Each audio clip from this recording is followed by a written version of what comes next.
Hi, how's it going once again, everyone? I'm John Harris with Epson America, Education Account Representative for the Midwest.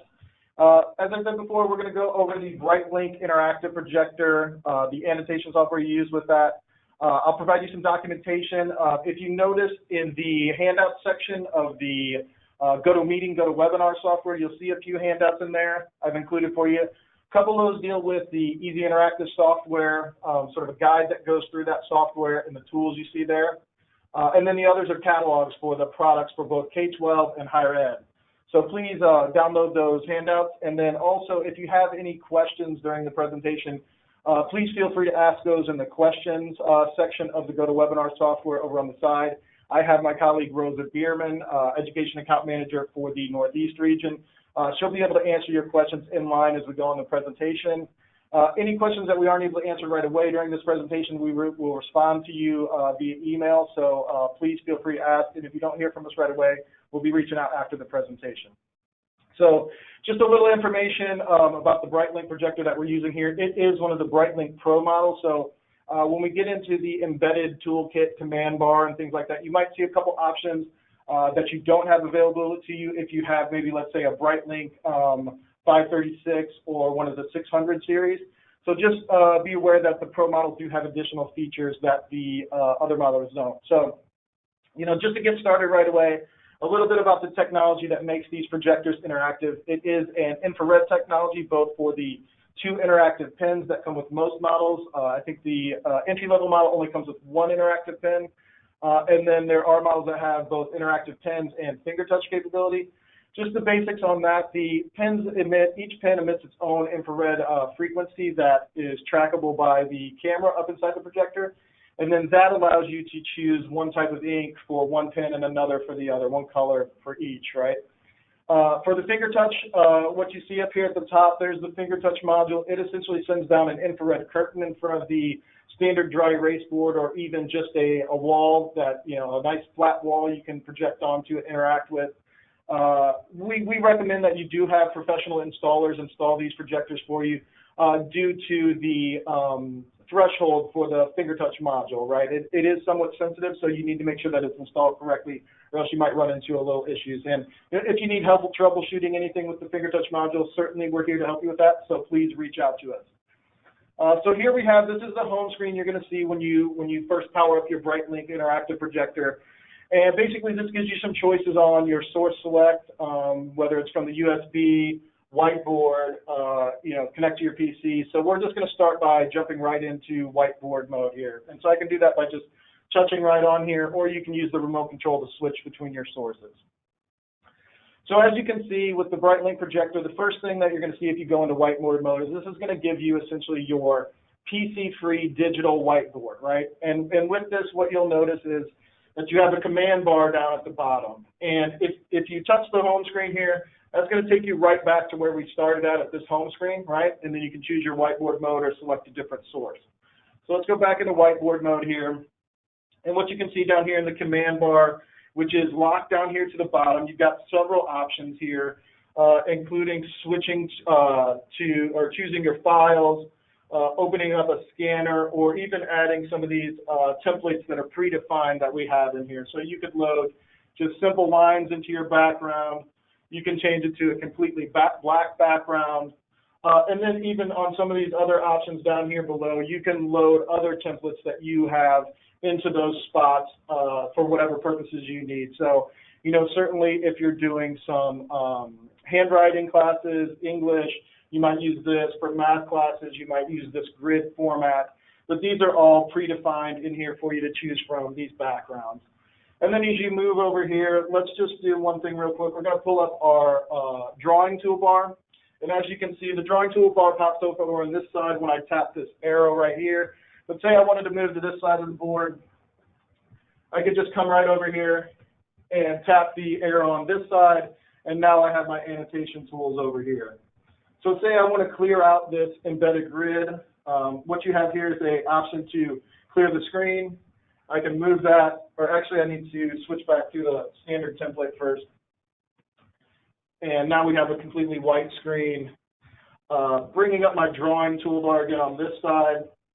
So you have some options here. We'll just start simply with the two options mainly for your pen, right? You have a pen here where you can choose and define your thickness of your pen, your various ink colors.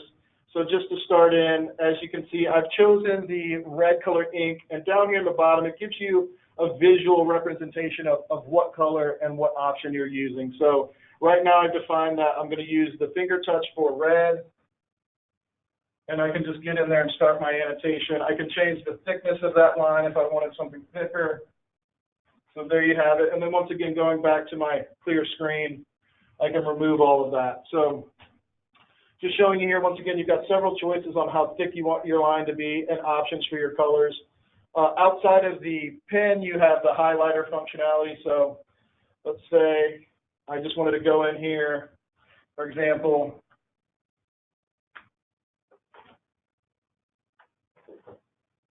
and now I want to switch to my highlighter and just highlight some of that.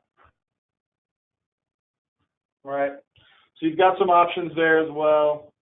Outside of the pens and choosing the full erase, you have the option to set a spot eraser like this. And so you can just erase some sections as you needed, or once again, clear the entire page.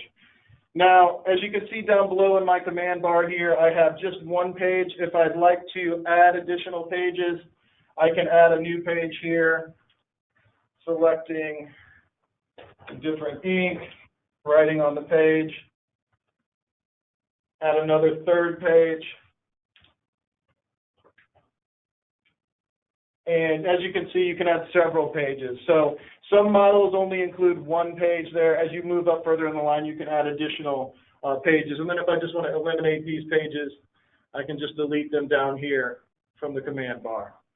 So once again, we're really looking at here the digital whiteboard mode. This is where you go to if you just want to use the digital whiteboard functionality and not be connected to your PC. You can go right in and start working on this. Other options you have down here are the ability to print your content, save your content, email it. This option is going to give you the choice to select between different sources. So if I wanted to move over to the DVD player and play a video for a little bit, or some other sort of content here, I could choose that from the different sources in there. We have the option to mute the screen here with the AV mute. If you leave the AV mute on for 30 minutes, the projector will power down. When you're ready to go back to work again, you just simply tap the screen and bring that up. Other options you have here in this embedded toolbar are the split screen capability.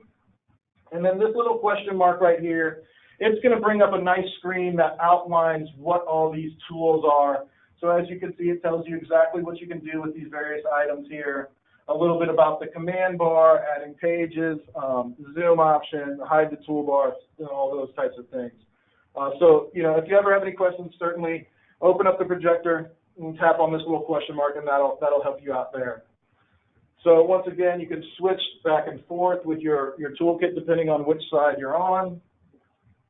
And this is what your digital whiteboard mode looks like, right? So then, what we hear a lot is people are using their PC and they want to annotate on top of different types of content that they're projecting from the PC. So what we're going to do next is move into the PC mode, PC annotation mode, or interactive mode. So I'll show you how that's done here in just a moment. So what we'll do then, when we're ready to switch to interactive mode, we'll go over here and we'll choose our source device. Okay, so I know I'm on HDMI 1 with my PC. Let's bring that up.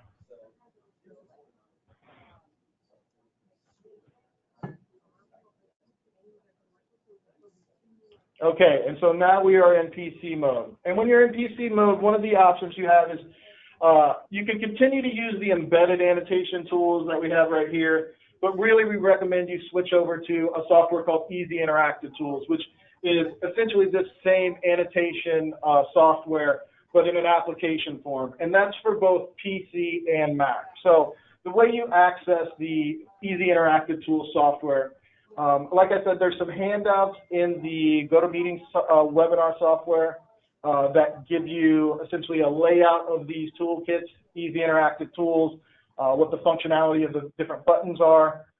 Please download that to help you along as you use the software.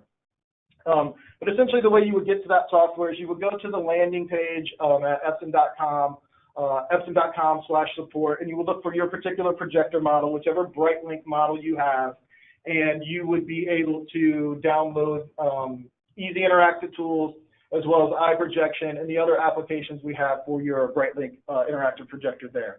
If you are using a Mac, just know that you do need to download an additional driver for easy interactive tools along with the software. If you're using a Windows-based PC, you just need to download the software to get using it. So what I'm going to do here, once you get the software installed on your computer, I like to have a little icon down here that I can just double tap and open up the software. And what you're going to see here is you're going to get an option here to change between the built-in annotation mode and the PC interactive mode. You're going to want to select that little icon for the PC interactive mode, right? And what that's going to do is allow you to switch from using the embedded command bar, which is down here, and I can hide that just by hitting that little down arrow. And now you can see I have a new command bar right up here at the top that I can move around the page just by touching it here. Let's see.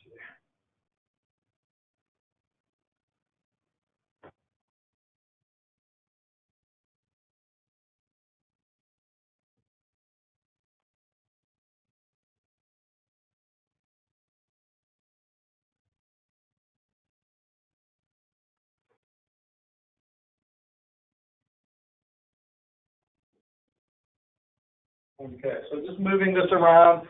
So now once again, getting to the point where we're looking here, and you can see my icon here showing me I'm in PC mode. And as you can see, when I was touching the screen there, it was allowing me to interact with this content, right? And just giving you a visual of the way that now I'm interacting with this. If I want to switch over and then annotate on this content, I'll need to move away from PC interactive mode by tapping this icon right here. Right, and now I've changed it, and once again, I'm back over here, able to select my ink and annotate right on top of this content here. Okay, so now we want to just spot erase over this, and then now, for example, back to PC mode here. All right, and I just want to remind everyone that we do have several videos tied to the BrightLink here. And this is included in those handouts, our links to these videos, but it's going to basically go over general product overview, installation of the BrightLink projectors, getting them connected to your wireless network infrastructure or hardwired in. That's another piece of software that Epson has for you guys called Epson Projector Management, and that allows you to monitor and control your networked Epson projectors. Also, you have the ability to project to these projectors wirelessly via eye projection, another free software from Epson found on our support landing pages. We're going to have another presentation on that tomorrow delivered by Rosa, so hopefully you all can join us for that as well. Essentially, it'll be another 30-minute short presentation just to kind of go over the basics and then field any questions you guys might have regarding that software. So, we find that these videos are a good place to start. If you're interested in getting a BrightLink, or if you've just got one and you need a little bit of assistance getting started right out of the gate, these go over various things right there. So we find that that's very helpful.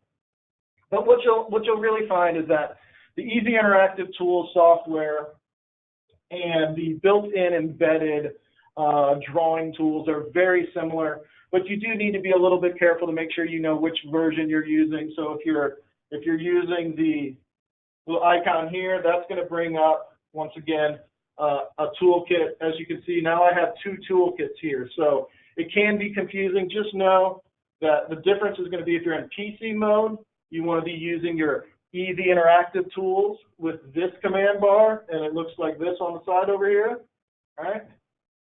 And if you switch back to annotation mode, right, PC-free annotation mode, that's going to give you access, once again, to those embedded tools that you always have. So, be aware of what mode you're in and which toolbar you should be using. And as I said, similar over here, you have the ability to draw shapes with this feature. So I can just bring a triangle in there. I want to go back and remove that. Other shapes included here, colors, filled in, hollow, other items like this. This right here, we'll just use the undo button for that, right? Undo. You can add text boxes into the content that you're presenting as well. That's another feature of this toolkit. Same thing here, pens, different colors, different sizes, highlighters as well.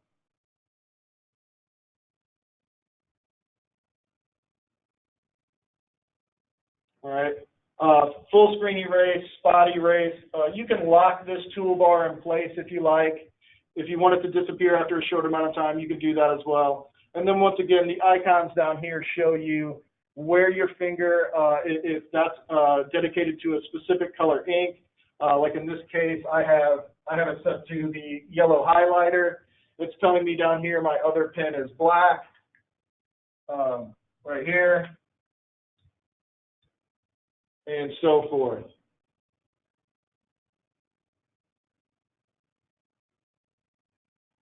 So just moving back into mouse mode to give me the ability to scroll back and forth. Once again, this home button functions like we showed before. That's going to take you back to the original landing page where you can choose your source that you want to project from. The ability to save your content here. This essentially, if you have multiple pages that you've been working in, you can use page up, page down. This is a high-level toolbox with some additional settings. Some of the nice features in here are going to be items like the spotlight functionality that you see right there. You can get that. There you go. The spotlight, you can change the shape and move this around wherever you want. Zoom in. And then if I need to close this out, I just tap this little square right up here. Right?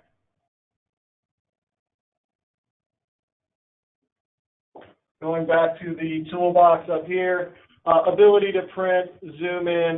We also have a shade functionality where you can grab this once again and only show part of your screen as you like. So, you know, if you want to present a question and then reveal answers as you go down, you certainly have the ability to do that with the shade right here. And then once again, just Xing out will remove that. This little icon, other items in here, you can bring up your embedded toolbar. You have some high-level settings in here where you can change that spotlight shape, the toolbar sizes, and then also here, this is a good functionality for the pens where you can adjust the right-click settings for the pen. So right now we have it set to open the drawing toolbar, but you can change it to mouse mode, between pen and eraser, clear the screen with the button functionality of the pen. So you have the ability to adjust that right there. You can change your color palettes you're working with, auto clear screen, various things like that. And then once again, you see there are several different tabs up in here where you can change the high-level settings. This is going to change where you save your files, right? As you're working and you want to save those files, you can adjust that in here. And then as you can see, you've got a few different options on your file types that you can save, and those are going to be Easy Interactive Tools format, JPEG, bitmap, or PDF. Just know that for JPEG, bitmap, and PDF, if you're doing annotation on content and you save in those formats, you're going to lock that annotation in. If you save in the Easy Interactive format, that's going to allow you to save your annotations on those whiteboard pages and then come back and work with them later, erase things you don't need, add things you do. So just know that the Easy Interactive Tools EIT format is the format you want to do if you want to be able to change your work and come back to it at a later time. Other items here allow you to switch to the camera, specifics about whiteboard mode, and some options for your projector to set the IP address and the monitor password right there. So once again, you access all this by going to the toolbox icon there. Camera, if you have a connected document camera, that's the icon that you want to tap right there to open up your document camera and go ahead and use that and see what you have presented on the camera. You know, and then once again, just highlighting that you can switch back and forth between PC mode and whiteboard mode all in these toolkits, right? And once again, down here, ability to add pages, scroll through pages, open files, save files, start a new page. You have all those options built into these command bars. As you can see, the pages are showing up over here to the right. So once again, now we're on page 2. We can easily switch back to page 1 and continue to work in multiple pages here. And option 2, simply clear our whole screen, or go back to 1. And then my finger is the eraser, the spot eraser. So you can see how that works. All right. So then just going back to, we want to switch our source back to the PC. We want to be in mouse mode. And once again, we have that ability to move things around as needed. We can move these toolbars out of the way. And as you can see, you can tap through web pages, move around. Here's your content. We just want to highlight this item right here. There you have it. So this is just giving you some basics, letting you know that we have free software to help you with annotation over your content, whether that be websites, videos, anything like that that you need. You're going to want to use either the embedded toolkit or easy interactive tools for that. I believe that's all I have for you guys right now. If there's any questions, please feel free to use the questions section. And just as a reminder, the BrightLink education videos is really where you want to go to get started learning what you can do with your BrightLink interactive projector. If you're having any questions about installation, please review these videos. Connectivity, please review these. And then once again, software that Epson has free for you, easy interactive tools, eye projection for wireless sharing, projector management for managing projectors on your network within your education institution. If there's any questions, let me know. We'll be happy to answer those for you. Once again, my name is John Harris with Epson America. I am the Education Account Manager for schools in the Midwest with under 5,000 students. If your district is larger in size, we do have a couple field reps that cover that region. We can certainly get you connected to them as well. Thank you once again. And if there's no questions, we'll be ending the presentation here shortly.